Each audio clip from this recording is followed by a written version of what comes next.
Hi, my name's Ben, and today I'm going to be taking you through the Quintessence Entity Browser. Now, the Entity Browser is found on the top left of the home page. If we click on it, we'll be taken there. The Entity Browser is a way to browse data or even navigate data if you know the entity you're interested in. The entity could be a stock or a portfolio or any number of things. I'm going to start by searching for a stock called AGL. Now, before I click enter, I'm going to see a list of options that match my code, and I just want the top one, so I'm going to hit enter and I will see it. If I want to confirm that this is the correct entity I want to look for, I can click on the plus to the left of AGL and see other codes associated with this entity. So we can see that the ISIN code has a particular form, and that might confirm for us this is the Anglo Gold we are interested in.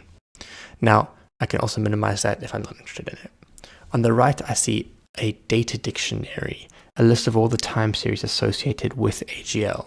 I'm going to click on close price because I'm interested in close price, and immediately I see a data set. And we see this is linked to data provider 1 with no unit. I'm going to click on data provider 3 in order to see a set of data. This is ZAR data with no attribute. And I can see some data here.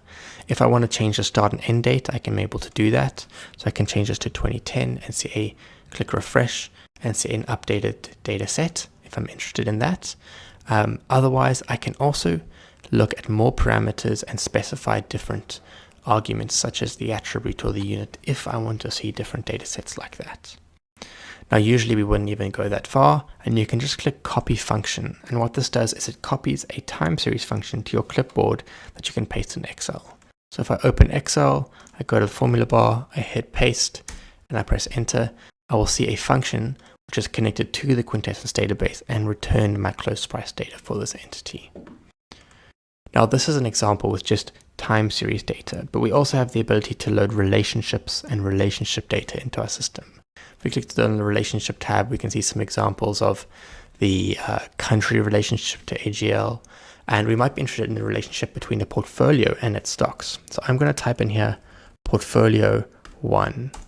And if I hit enter, I'm going to see a list of all the constituents, as we see here, of portfolio 1 on a range of dates.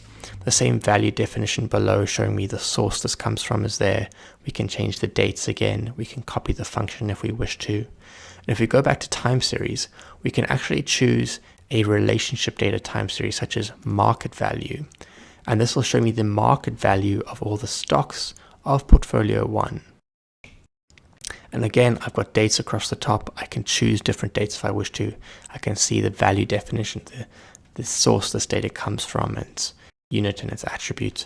And I can also click on copy this function, go to Excel, and I can paste it in, and I will see a set of relationship data for portfolio 1. These functions can also be changed depending on inputs in your Excel sheet if you wish. And there's also other options of functions to copy from here, but we'll dive into that in another video, and I hope that this equips you to be able to search for data in your entity browser.